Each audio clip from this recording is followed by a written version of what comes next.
सुमित जी, करनाल से। राधे राधे महाराज जी।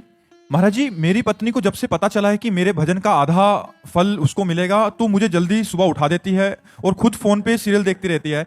बार बार मेरा counter check करती है कि हाँ, और क्या, घाटा थोड़ी होने देंगे अपने में। बहुत सुंदर, तो प्रणाम करते हैं ऐसी पत्नी को जो आपको भजन के लिए प्रेरित। खुद खुद मोबाइल देखती रहती है कि तुम कर लो। नहीं भाई, ये गलत है। कुछ संशोधन किया जाए महाराज जी। देखो, उस पत्नी को आधा मिलेगा, ये बात समझ लीजिए। जो पति के अधीन है और पति की सेवकाई में है, उसके लिए कोई परमेश्वर नहीं, उसके लिए कोई आराधना नहीं। वो अपने पति की आराधना करती है। पति को खवाना पियाना, उनके वस्त्र धोना, उनकी सेवकाई में है, उनकी आज्ञा में है। तो पति चाहे जिस तीर्थ में जाए, चाहे जो धर्म करे, चाहे जो जप करे, चाहे जो यज्ञ करे, उसकी धर्म पत्नी को आधा हिस्सा उसका मिलेगा, क्योंकि उसने उसको परमेश्वर माना है।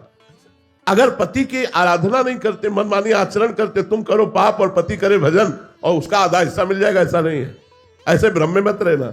ऐसा नहीं हो सकता कि तुम, और देखो, हम तो कहते हैं भजन का हिस्सा ले ले और ठीक से चले तो बहुत अच्छी बात है। तो हमें लगता है पत्नी को अपनी अर्धांगिनी प्राण प्यारी मान करके धर्म पूर्वक पति भगवत मार्ग में अपने को चलाते हुए और संसारिक कार्य करे, और पत्नी अपने पति को भगवान मानकर आठों पहर उसकी आराधना, उसके चिंतन, उसके मनन में रहे, तो पति का आधा धर्म, इसका हिस्सा उसको प्राप्त हो जाएगा और दोनों मंगल में भगवत कृपा पात्र बन जाएंगे। लेकिन पत्नी विमुख हो या पर पुरुष गमन करती हो या अपने पति का अपमान करती हो, तो भी आधा हिस्सा नहीं प्राप्त होगा। फिर नहीं प्राप्त होगा। फिर वो धर्म विरुद्ध चल रही तो आधा हिस्सा क्यों प्राप्त होगा? धर्म युक्त चल रही हो तो उसे आधा हिस्सा प्राप्त होगा।